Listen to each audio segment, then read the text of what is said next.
Hi everyone, this is Quinn Kaufmann and this is my water filtration presentation. I started off by looking at the resources that were provided in the module, and I was watching the video that was shared, and the one part that stuck out to me in that was how Dr. Kilpatrick was sharing with his students the comparison between the filtration system and the Earth's natural layers.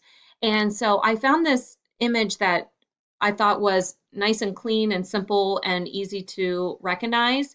And all the layers really stood out as parts that we were going to be using in our experiment. I also liked this because this shows how a natural or a man-made purification system may look. So to begin, I gathered my dirty water from a nearby pond. It was very sandy, as you can see, and pretty dirty.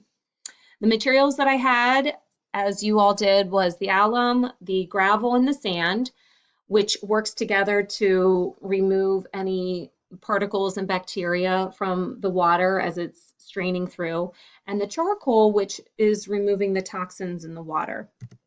As far as the alum, I thought it was very cool watching everything happen.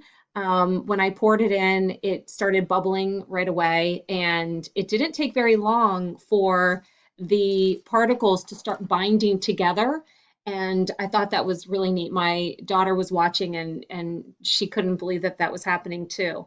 And then as they were coming together, then the flocks started to get heavier and sink to the bottom. This was a picture about maybe 15 minutes into the process, and every now and then it would just start spinning again, almost like a tornado, and she thought that was really neat. So this was a picture that caught that right in the middle of it.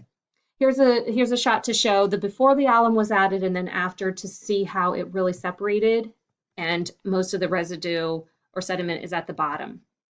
These are the other materials that I needed for my experiment.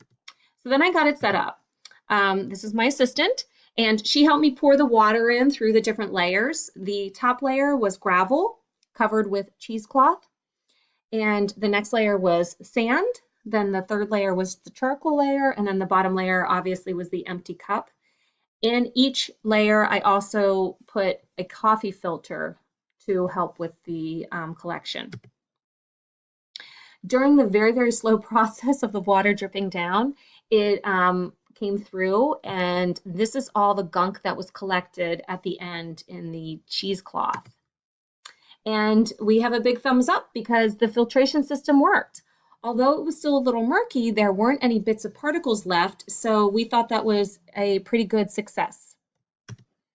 If I were going to do this experiment again next time, I would consider these few questions. First of all, what would happen if I put the water through the filter a second time? Would it be any cleaner?